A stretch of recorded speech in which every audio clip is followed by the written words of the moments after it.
Alice in Wonderland by Lewis Carroll. Chapter 2. The Pool of Tears. "Curiouser and curiouser!" cried Alice. She was so much surprised that for the moment she quite forgot how to speak good English. "Now I'm opening out like the largest telescope that ever was. Goodbye, feet!" For when she looked down at her feet, they seemed to be almost out of sight. They were getting so far off. "Oh, my poor little feet! I wonder who will put on your shoes and stockings for you now, dears. I'm sure I shan't be able. I shall be a great deal too far off to trouble myself about you. You must manage the best way you can." "But I must be kind to them," thought Alice, "or perhaps they won't walk the way I want to go. Let me see, I'll give them a new pair of boots every Christmas." And she went on planning to herself how she would manage it. "They must go by the carrier," she thought, "and how funny it'll seem sending presents to one's own feet, and how odd the directions will look. Alice's right foot, Esquire, hearthrug, near the fender, with Alice's love. Oh dear, what nonsense I'm talking!" Just then her head struck against the roof of the hall. In fact, she was now more than 9 feet high, and she at once took up the little golden key and hurried off to the garden door. Poor Alice! It was as much as she could do, lying down on one side, to look through into the garden with one eye, but to get through was more hopeless than ever. She sat down and began to cry again. "You ought to be ashamed of yourself," said Alice. "A great girl like you," she might well say this, "to go on crying in this way. Stop this moment, I tell you." But she went on all the same, shedding gallons of tears, until there was a large pool all round her, about 4 inches deep and reaching half down the hall. After a time she heard a little pattering of feet in the distance, and she hastily dried her eyes to see what was coming. It was the White Rabbit returning, splendidly dressed, with a pair of white kid gloves in one hand and a large fan in the other. He came trotting along in a great hurry, muttering to himself as he came, "Oh, the Duchess, the Duchess! Oh, won't she be savage if I've kept her waiting?" Alice felt so desperate that she was ready to ask help of anyone, so when the rabbit came near her, she began in a low, timid voice, "If you please, sir—" The rabbit started violently, dropped the white kid gloves and the fan, and scurried away into the darkness as hard as he could go. Alice took up the fan and gloves, and as the hall was very hot, she kept fanning herself all the time she went on talking. "Dear, dear, how queer everything is today, and yesterday things went on just as usual. I wonder if I've been changed in the night. Let me think. Was I the same when I got up this morning? I almost think I can remember feeling a little different. But if I'm not the same, the next question is, who in the world am I? Ah, that's the great puzzle." And she began thinking over all the children she knew that were of the same age as herself, to see if she could have been changed for any of them. "I'm sure I'm not Ada," she said, "for her hair goes in such long ringlets, and mine doesn't go in ringlets at all. And I'm sure I can't be Mabel, for I know all sorts of things, and she knows such a very little. Besides, she's she, and I'm I, and oh dear, how puzzling it all is. I'll try if I know all the things I used to know. Let me see. 4 times 5 is 12, and 4 times 6 is 13, and 4 times 7 is, oh dear, I shall never get to 20 at that rate. However, the multiplication table doesn't signify. Let's try geography. London is the capital of Paris, and Paris is the capital of Rome, and Rome— no, that's all wrong, I'm certain. I must have been changed for Mabel. I'll try and say, how doth the little— and she crossed her hands on her lap as if she were saying lessons, and began to repeat it, but her voice sounded hoarse and strange, and the words did not come the same as they used to do. "How doth the little crocodile improve his shining tail, and pour the waters of the Nile on every golden scale? How cheerfully he seems to grin, how neatly spread his claws, and welcome little fishies in with gently smiling jaws." "I'm sure those are not the right words," said poor Alice, and her eyes filled with tears again as she went on. "I must be Mabel after all, and I shall have to go and live in that poky little house, and have next to no toys to play with, and oh, ever so many lessons to learn. No, I've made up my mind about it.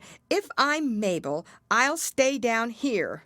It'll be no use their putting their heads down and saying, 'Come up again, dear.' I shall only look up and say, 'Who am I, then? Tell me that first, and then, if I like being that person, I'll come up.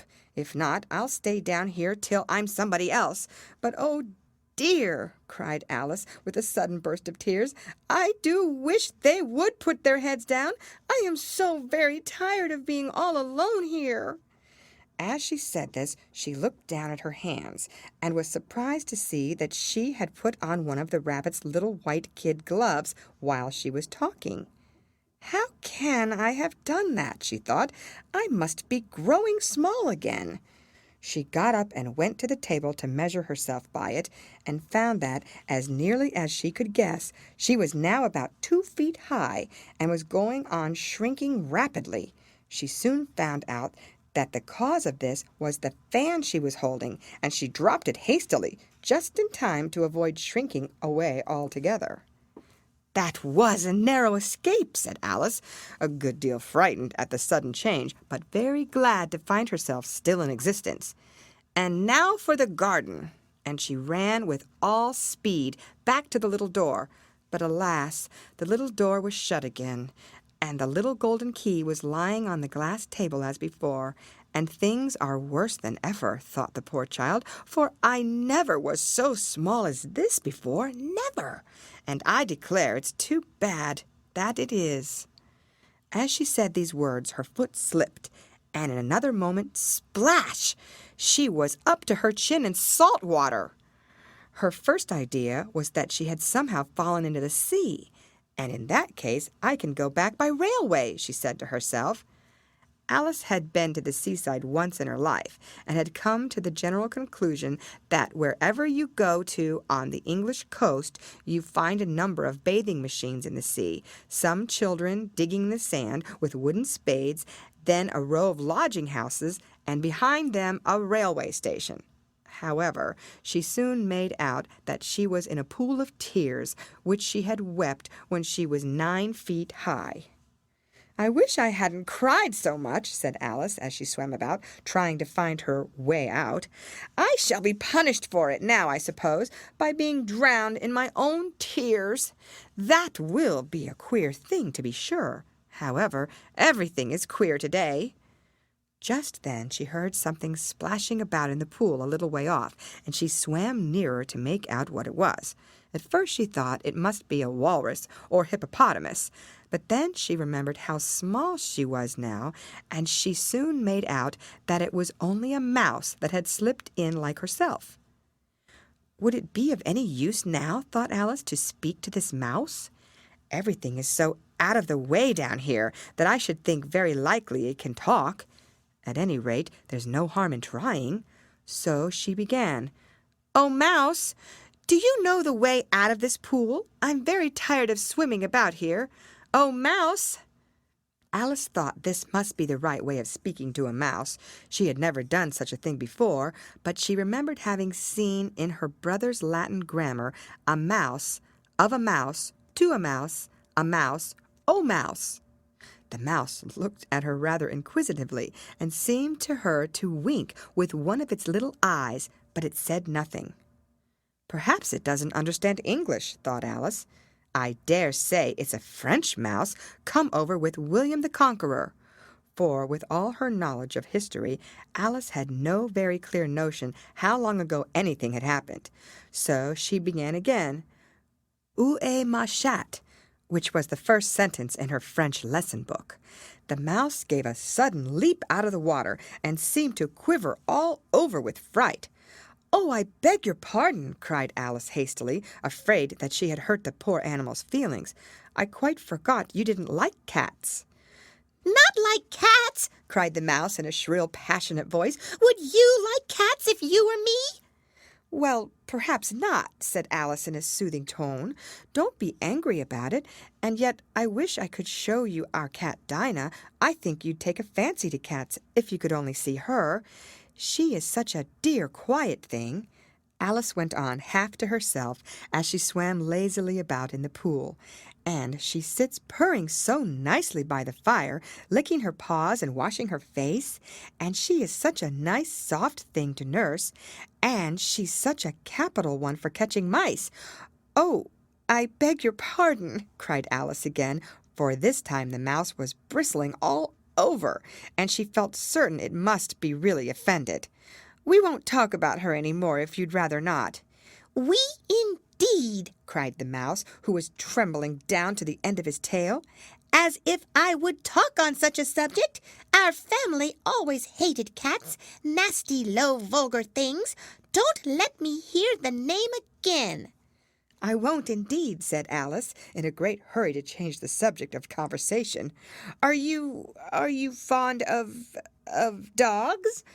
The mouse did not answer, so Alice went on eagerly. "There is such a nice little dog near our house, I should like to show you. A little bright-eyed terrier, you know, with, oh, such long, curly brown hair. And it'll fetch things when you throw them, and it'll sit up and beg for its dinner, and all sorts of things. I can't remember half of them. And it belongs to a farmer, you know, and he says it's so useful, it's worth 100 pounds. He says it kills all the rats and—" "Oh, dear!" cried Alice in a sorrowful tone. "I'm afraid I've offended it again." For the mouse was swimming away from her as hard as it could go, and making quite a commotion in the pool as it went. So she called softly after it, "Mouse dear, do come back again, and we won't talk about cats or dogs either, if you don't like them." When the mouse heard this, it turned round and swam slowly back to her. Its face was quite pale with passion, Alice thought, and it said in a low, trembling voice, "Let us get to the shore, and then I'll tell you my history, and you'll understand why it is I hate cats and dogs." It was high time to go, for the pool was getting quite crowded with the birds and animals that had fallen into it. There were a duck and a dodo, a lory and an eaglet, and several other curious creatures. Alice led the way, and the whole party swam to the shore. End of chapter.